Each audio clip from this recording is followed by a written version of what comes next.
आज हम जो क्लास में कवर करने जा रहे हैं वो है विश्व स्वास्थ्य संगठन यानी वर्ल्ड हेल्थ ऑर्गेनाइजेशन WHO।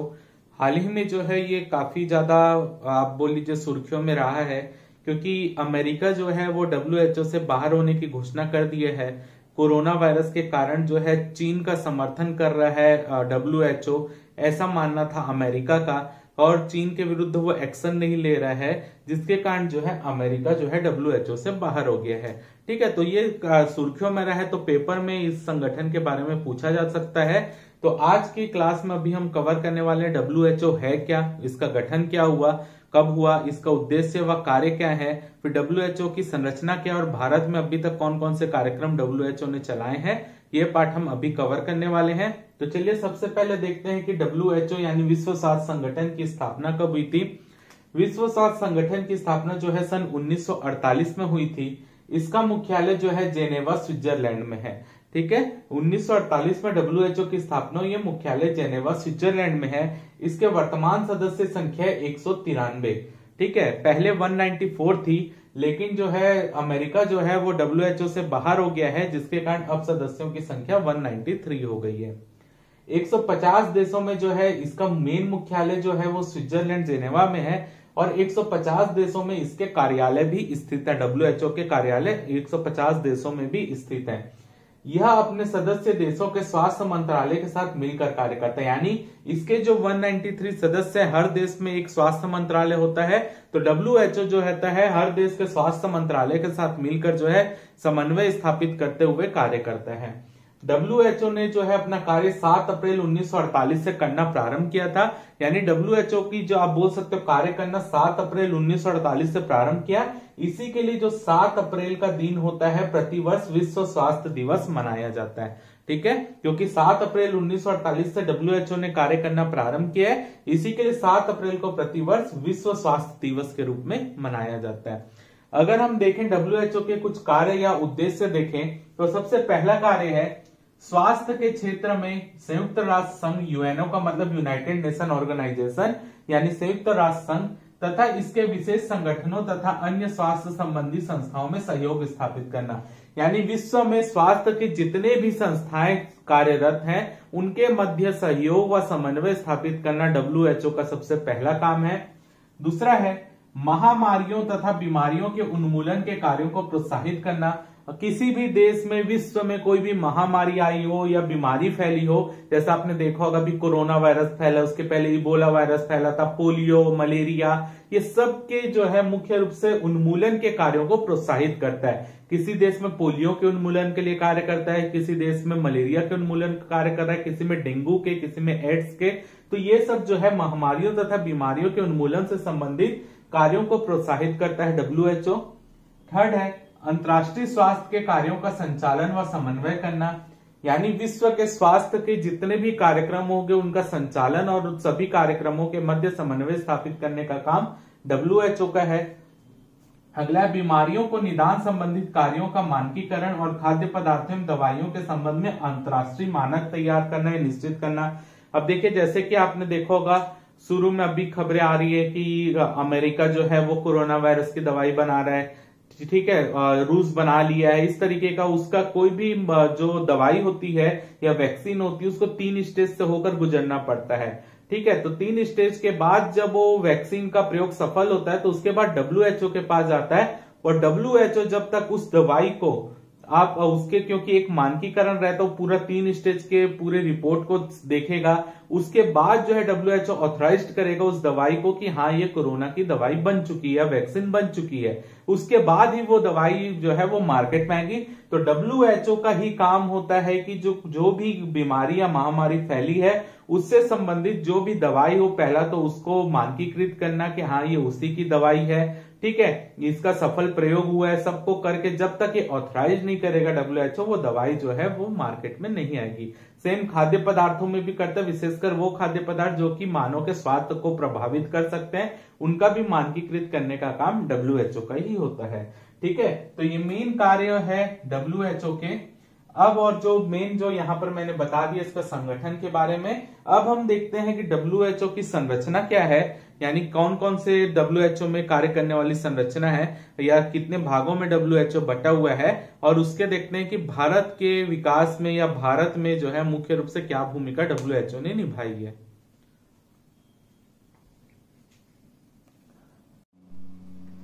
अब हम यहाँ पर डब्ल्यूएचओ की संरचना देखते हैं कि डब्ल्यूएचओ का स्ट्रक्चर कैसा है। तो सबसे ऊपर होता है विश्व स्वास्थ्य सभा। तो विश्व स्वास्थ्य सभा क्या होता है, जैसे कि मैंने बताया डब्ल्यूएचओ के 193 सदस्य हैं। तो हर देश का जो है 193 देश इसके सदस्य हैं। तो 193 देश जो है अपने अपने प्रतिनिधियों को इस सभा में भेजेंगे। ठीक है, तो हर देश जो है वो 3 प्रतिनिधियों को भेज सकता है। इन 3 में से एक व्यक्ति जो होगा वो मुख्य प्रतिनिधि होगा। ठीक है, टोटल हर देश जो है जैसे 193 देश हैं, तो 193 देश अपने 3 प्रतिनिधियों को वहां पर भेज सकते हैं। मतलब हर देश 3 प्रतिनिधि को, इस 3 में से एक मुख्य प्रतिनिधि होगा जिसको कि वोट देने की पावर होगी। ठीक है, यानी एक ही व्यक्ति वोट दे सकता है, तो जो मुख्य प्रतिनिधि होगा वही वोट देगा उस देश की तरफ से। तो अगर इसका काम देखें हम विश्व स्वास्थ्य सभा का, तो स्वास्थ्य क्षेत्र में बेहतर तकनीक क्षमता के आधार पर सबसे योग्य व्यक्ति इसमें शामिल होते हैं। जैसे कि मैंने बताया कि यहाँ पर 3 प्रतिनिधियों को भेजना है जिसमें एक मुख्य प्रतिनिधि होगा। तो हर देश अपना एक ऐसा प्रतिनिधि को वहां पर भेजेगा या 3 ऐसे प्रतिनिधियों को भेजेगा जो कि स्वास्थ्य के क्षेत्र में, तकनीक के क्षेत्र में बहुत ज्यादा जानकारी हो उसको, और वो उस देश में सबसे अच्छी स्वास्थ्य जानकारी रखता हो, तो ऐसे व्यक्ति को भेजेंगे। स्वास्थ्य क्षेत्र में बेहतर तकनीक क्षमता के आधार पर सबसे योग्य व्यक्ति जो है वो डब्ल्यूएचओ में जाएगा उस देश की तरफ से। ठीक है, इस डब्ल्यूएचओ की जो होती है, जो विश्व स्वास्थ्य सभा है, वर्ल्ड हेल्थ असेंबली, वो जो है उसकी वार्षिक बैठक होगी और कभी कभी जरूरत होगी तो इसकी विशेष बैठक भी बुलाई जा सकती है। इसका प्रमुख काम होता है नीतियों को निर्धारित करना, यानी जो स्वास्थ्य से संबंधित नीतियां बनाएगा डब्ल्यूएचओ, उसको निर्धारित करने का काम होगा वर्ल्ड हेल्थ असेंबली का। और साथ ही साथ जो महानिदेशक होगा डब्ल्यूएचओ का, वो जो बजट पेश करेगा, उस बजट को अनुमोदन करने का काम भी जो होगा वो विश्व स्वास्थ्य सभा का ही होगा। ठीक है, तो ये मेन काम है, नीतियों का निर्धारित करना। डब्ल्यूएचओ जो भी नीति बनाएगा, कहाँ उनको कितना पैसा लगाना है, सब चीज का काम जो होता है वो इसी वर्ल्ड हेल्थ असेंबली का होता है। सेकंड होता है सचिवालय। सचिवालय जो होता है उसमें डब्ल्यूएचओ, ये हमारी वर्ल्ड हेल्थ असेंबली है, इसके जितने भी सदस्य हैं वो मिलकर क्या करते हैं, एक महानिदेशक की नियुक्ति करते हैं, और वो महानिदेशक जो होता है वो डब्ल्यूएचओ को नियंत्रित करेगा। उसी का काम बजट पेश करना होता है, बजट बनाना होता है। तो सचिवालय का प्रमुख होता है महानिदेशक, या आप बोल सकते हैं पूरे डब्ल्यूएचओ का प्रमुख महानिदेशक होता है। ठीक है, अगर हम देखें डब्ल्यूएचओ और भारत में क्या क्या कार्यक्रम जो है दोनों ने मिलकर चलाए हैं, तो डब्ल्यूएचओ और भारत जो है कि सबसे पहले चेचक यानी स्मॉल पॉक्स जो होता था उसके लिए जो है, उसके उन्मूलन के लिए डब्ल्यूएचओ ने भारत में कार्यक्रम चलाए थे। ठीक है, सबसे पहले 1967 में जो ये कार्यक्रम चालू हुआ था, तो 1967 में जब देखें तो विश्व में जितने लोगों को चेचक होता था उसका 65% मामला भारत में होता था, यानी विश्व के चेचक का 65% मामला भारत में था। ठीक है, तो 1967 में जो है इनके द्वारा एक प्रोग्राम चालू किया गया डब्ल्यूएचओ के द्वारा, जिसका नाम था intensified small pox eradication program. ठीक है, intensified small pox eradication program जो है वो चालू किया गया था डब्ल्यूएचओ के द्वारा। और ये जो है 1977 में जो इस प्रोग्राम को चलाया गया, फंडिंग दी गई भारत में, तो 1977 में भारत में चेचक का उन्मूलन हो गया, यानी चेचक मुक्त हो गया था भारत। ठीक है, वैसे ही जो है पोलियो के लिए भी डब्ल्यूएचओ ने काम किया है। 1988 में जो है भारत में पोलियो की बहुत संख्या थी, विश्व में पोलियो के मरीजों की संख्या बढ़ती जा रही थी। इसी के लिए 1988 में global polio eradication initiative program चालू किया गया था डब्ल्यूएचओ के द्वारा। ठीक है, उसके महत्वपूर्ण अच्छे परिणाम आने लगे थे, लेकिन भारत तब भी पोलियो मुक्त नहीं हो पाया था। 2012 में पोलियो अभियान चालू किया गया और भारत को पोलियो से मुक्त करने के लिए एक बड़ा प्रोग्राम था, जिसमें विश्व बैंक, भारत के बहुत सारे एनजीओ ने मिलकर साथ में काम किया, और 2014 में भारत जो था वो पोलियो मुक्त हो गया। ठीक है, तो भारत में जो 2 बड़े प्रोग्राम डब्ल्यूएचओ ने चेचक और पोलियो के लिए चलाए थे। ठीक है, इसके अलावा विश्व में एड्स के लिए जो है इनके द्वारा प्रोग्राम चल रहा है। ठीक है, उसके अलावा आप देखेंगे तो इबोला वायरस जब अफ्रीका देश में आया था तो उसके उन्मूलन के लिए इन्होंने काम किया था। ठीक है, अभी कोरोना वायरस के उन्मूलन के लिए भी इनके द्वारा कई सारी फंडिंग दी जा रही है देशों को। ठीक है। लेकिन अगर हम इसकी कुछ चुनौतियां देखें तो सबसे बड़ी चुनौती जिसके कारण जैसे अमेरिका भी बाहर हुआ है अभी, डब्ल्यूएचओ में क्या होता है कि जो देश फंडिंग करते हैं, क्योंकि डब्ल्यूएचओ खुद तो ऐसा नहीं कि लाभ कमाने वाली संस्था है, वो चलती है फंडिंग के माध्यम से, तो जो इसके सदस्य है वो डब्ल्यूएचओ को फंडिंग करते हैं, तो वो सदस्य उन्हीं प्रोग्राम के लिए फंडिंग करते हैं जिस बीमारी से वो देश पीड़ित है। ठीक है, जैसे मान लीजिए चाइना जिस तरीके के फंडिंग कर रहा है तो चाइना उसी विषय में फंडिंग करेगा जिससे उसका देश भी पीड़ित है, अमेरिका उससे करेगा जिससे अमेरिका भी पीड़ित है। लेकिन क्या होता है, कई विकासशील देश ऐसे होते हैं जो फंडिंग खुद तो नहीं कर पाते, बहुत कम फंडिंग करते हैं, लेकिन उनकी जो बीमारी फैली होती है वो अन्य विकसित देशों में नहीं फैली होती। तो वैसे दिक्कतों के कारण जो है डब्ल्यूएचओ जो है आप बोल लीजिए निष्पक्ष रूप से काम नहीं कर पाता, क्योंकि उसको फंडिंग के ऊपर निर्भर रहना पड़ता है, और जो फंडिंग विकसित देश या विकासशील देश प्रोवाइड कर रहे हैं वो केवल अपने देश में जो समस्या उसके उन्मूलन के लिए प्रोवाइड करते हैं। ठीक है, तो ये सबसे बड़ी चुनौती है। जैसे कि और अभी जो है कई सारी पार्शियलिटी भी होती है डब्ल्यूएचओ में। ठीक है, जैसे कि अभी अमेरिका क्यों बाहर हुआ, क्योंकि डब्ल्यूएचओ ने चीन के खिलाफ कोई भी आप बोल लीजिए चीन के विरुद्ध कोई भी कार्यवाही नहीं की, और साथ ही साथ जो है काफी देरी से डब्ल्यूएचओ ने इस चीज को बताया कि दुनिया में कोरोना वायरस फैल रहा है। ठीक है, बहुत देर से जानकारी दी थी, जिससे नाखुश होकर जो है अमेरिका बाहर हो गया था। तो ये था डब्ल्यूएचओ से रिलेटेड कुछ पॉइंट।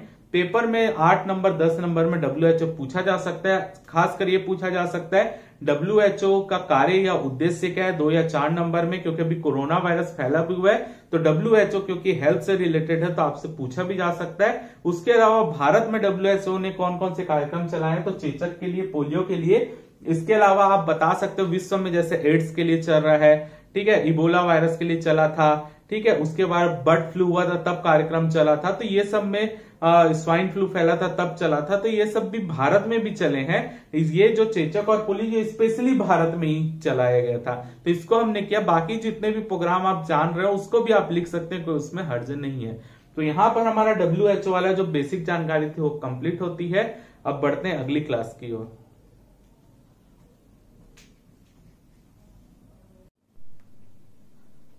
अब हम जो है फुटबॉल के कुछ नियम वाला पार्ट कवर करने जा रहे हैं कि बेसिक फुटबॉल का गेम होता क्या है, उनके ग्राउंड के डायमेंशन क्या होते हैं और ग्राउंड के किस हिस्से को क्या कहा जाता है। देखिए, इसको मैं बोर्ड में समझाऊंगा तो आपको ये अच्छे से कवर समझ में आने में दिक्कत होगा। इसी के लिए मैंने कुछ यूट्यूब में वीडियो अवेलेबल थे उसका सहारा लिया है, ताकि आपको जो है उस डायमेंशन फुटबॉल का क्या होता है, कौन से खिलाड़ी को कहाँ पे क्या बोला जाता है, येलो कार्ड क्या होता है, रेड कार्ड क्या होता है, ये सब जो है डिटेल में समझाने के लिए, ताकि आपको फुटबॉल के हर ग्राउंड के हर हिस्से का अच्छे से जानकारी उपलब्ध हो। इसी के लिए जो मैं कुछ यूट्यूब में के वीडियो का सहारा ले रहा हूं, जिसको आप देखकर जो है फुटबॉल वाले पार्ट को अच्छे से कवर कर सकते हैं। ठीक है, उसका आपको नोट्स जो है प्रॉपर आपको लिखना कैसे, उसका नोट्स आपके में प्रोवाइड रहेगा। ठीक है, आप उसको नोट्स में जैसे लिखना उस तरीके से लिख सकते हैं, लेकिन जो बेसिक नियम होते हैं फुटबॉल के आप उस वीडियो को देखकर समझ जाएंगे कि किस हिस्से को क्या कहते हैं। क्लियर है? तो अब जो है चालू करते हैं हम वो वाला पार्ट जिसमें आपके फुटबॉल के कुछ नियम वाले वीडियो लाइन से आपको दिखेंगे। ठीक है,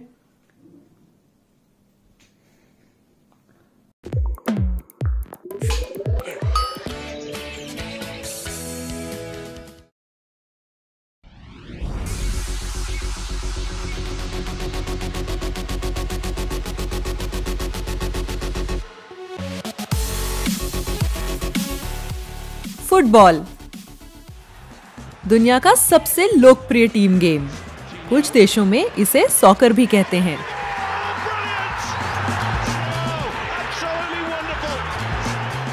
आइए इस खेल के बारे में जानते हैं। गोलकीपर और अन्य 10 खिलाड़ियों को मिलाकर 11-11 खिलाड़ियों की 2 टीमों के बीच फुटबॉल का मैच खेला जाता है। दोनों टीमों का एक ही लक्ष्य होता है, विपक्षी टीम के खिलाफ ज्यादा से ज्यादा गोल बनाकर खेल जीतना। गोल करने के लिए आपको गेंद दूसरी टीम के गोल पोस्ट में डालनी होती है। यदि गेंद गोल पोस्ट की सीमा रेखा पार कर लेती है तो गोल हो जाता है। फुटबॉल का मैदान आयताकार होता है। 90 से 120 मीटर लंबाई की रेखा को टच लाइन कहते हैं और 45 से 90 मीटर की रेखा को गोल लाइन कहते हैं। ये सीमा रेखाएं होती हैं। हाफवे लाइन मैदान को 2 बराबर हिस्सों में बांटती है। मैदान के बीचों बीच बने वृत्त को सेंटर सर्कल कहा जाता है।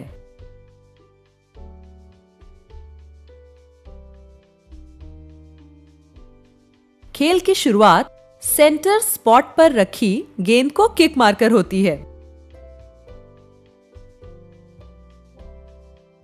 मैदान के दोनों छोरों पर प्रत्येक गोल लाइन के बीच में गोल पोस्ट होता है। ये गोल एरिया है। यह है पेनाल्टी एरिया या penalty box, penalty spot, penalty arc. इसे कॉर्नर आर्क कहते हैं। मैच की शुरुआत में सिक्का उछालकर टॉस किया जाता है। टॉस जीतने वाली टीम मैदान के दाएं या बाएं हिस्से का चयन करती है और विपक्षी टीम के गोल पोस्ट में गोल करने का प्रयास करती है। यदि खेल के पहले 45 मिनट में टीम मैदान के दाहिने ओर से खेल रही है तो अंतराल के बाद वो टीम बाईं ओर से खेलेगी। गोलकीपर के अलावा सभी खिलाड़ी गेंद को केवल अपने पैरों से ही मार सकते हैं। पेनाल्टी एरिया में गोलकीपर गेंद को हाथों से पकड़ सकता है। पेनाल्टी एरिया के बाहर गोलकीपर को भी गेंद को पैरों से ही मारना पड़ता है। फुटबॉल एक टीम गेम है जिसमें हर खिलाड़ी को बड़ी कुशलता से गेंद अपने सहयोगी को पास करने में सक्षम होना जरूरी है। गेंद को पैरों से नियंत्रित करते हुए विपक्षी खिलाड़ी को चकमा देने की कला को ड्रिबलिंग कहते हैं। हर खिलाड़ी को ड्रिबलिंग की कला आना जरूरी होता है।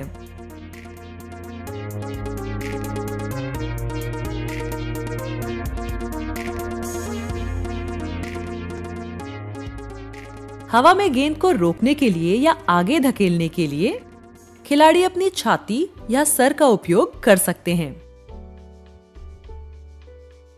The tournament and Sam Kerr, 2 defenders trying to slow her down, still not enough. लेकिन ऐसा करने के दौरान यदि खिलाड़ी के हाथ का कोई भी हिस्सा जैसे कोहनी या हथेली गेंद को स्पर्श करती है तो उसे हैंड कहा जाता है और ये फाउल माना जाता है।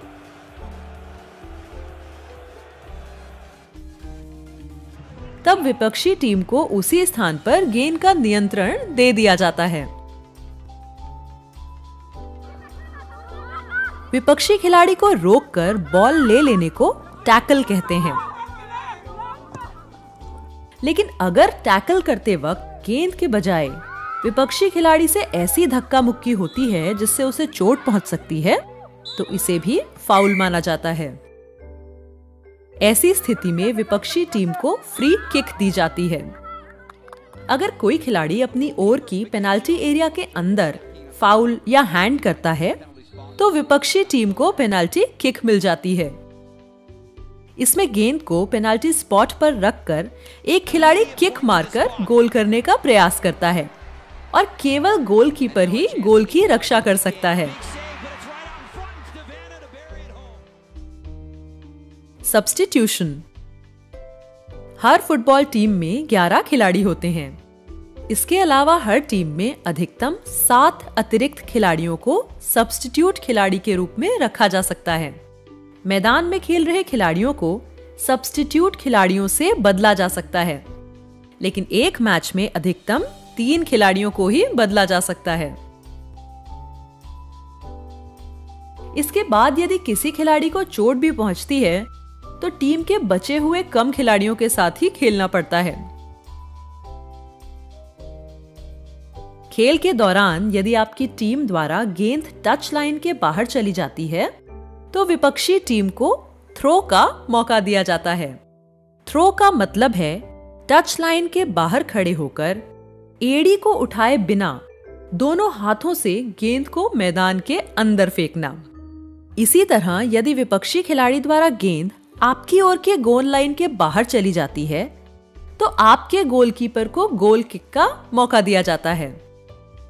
लेकिन अगर आपकी टीम के किसी खिलाड़ी या गोलकीपर द्वारा गेंद आपकी ओर की ही गोल लाइन के बाहर चली जाती है तो विपक्षी टीम को कॉर्नर किक मिल जाती है।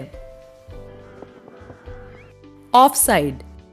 इसे समझने के लिए कल्पना कीजिए कि विपक्षी टीम की साइड में सबसे पीछे खड़े विपक्षी खिलाड़ी से एक रेखा खींची है। आपकी टीम का कोई खिलाड़ी इस लाइन को पार नहीं कर सकता। यानी यदि आप आगे बढ़ना चाहते हैं तो गेंद या विपक्षी खिलाड़ी को आपके आगे होना चाहिए। यदि आप इस काल्पनिक रेखा को पार करते हैं तो इसे ऑफ साइड कहते हैं। ऐसे में गेंद विपक्षी टीम को दे दिया जाता है। ऑफ साइड के दौरान किया हुआ गोल माना नहीं जाता।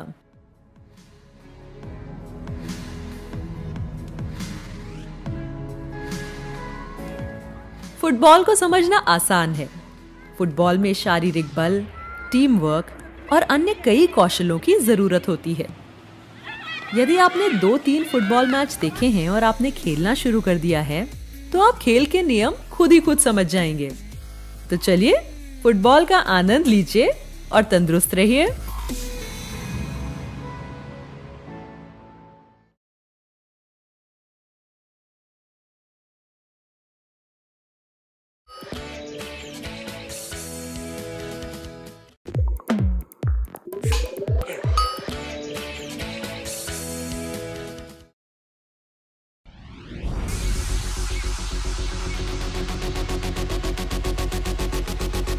फुटबॉल। रेफरी। प्रत्येक मैच में एक रेफरी और 2 सहायक रेफरी होते हैं जिन्हें लाइन्समैन भी कहा जाता है। रेफरी का काम होता है खेल और खिलाड़ियों पर नजर रखना, मैच की शुरुआत और अंत का इशारा करना, तय करना कि फाउल, फ्री किक या पेनाल्टी कब देनी है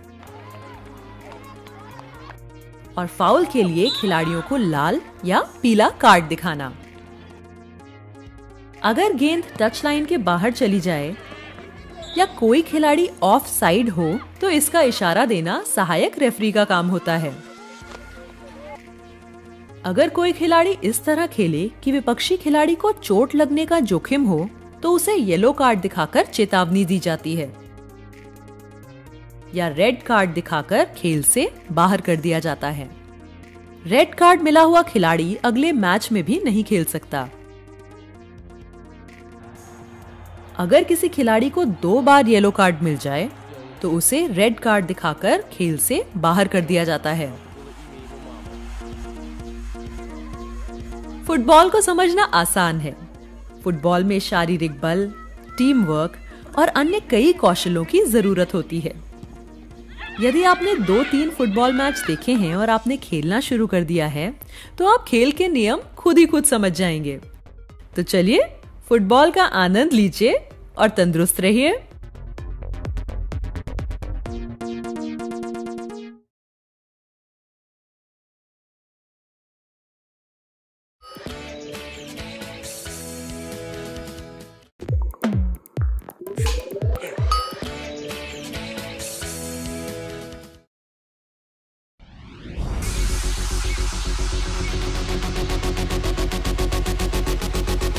फुटबॉल। खेल की अवधि।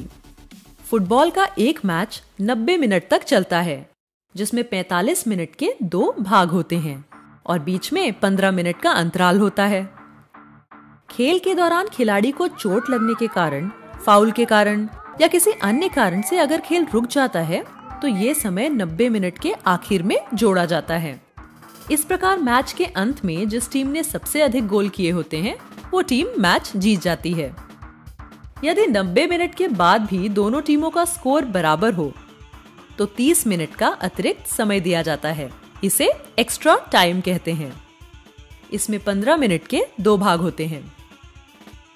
30 मिनट के अतिरिक्त समय के बाद भी अगर दोनों टीमों का स्कोर बराबर हो तो पेनाल्टी शूटआउट की मदद से नतीजा निर्धारित किया जाता है। इसमें प्रत्येक टीम को 5 पेनल्टी किक मारनी होती हैं। दोनों टीमें 5-5 खिलाड़ियों को चुनती हैं।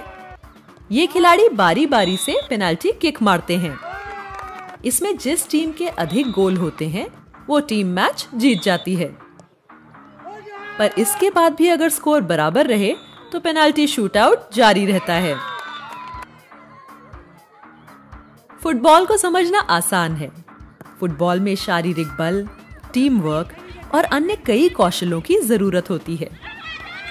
यदि आपने 2-3 फुटबॉल मैच देखे हैं और आपने खेलना शुरू कर दिया है तो आप खेल के नियम खुद ही खुद समझ जाएंगे। तो चलिए फुटबॉल का आनंद लीजिए और तंदुरुस्त रहिए।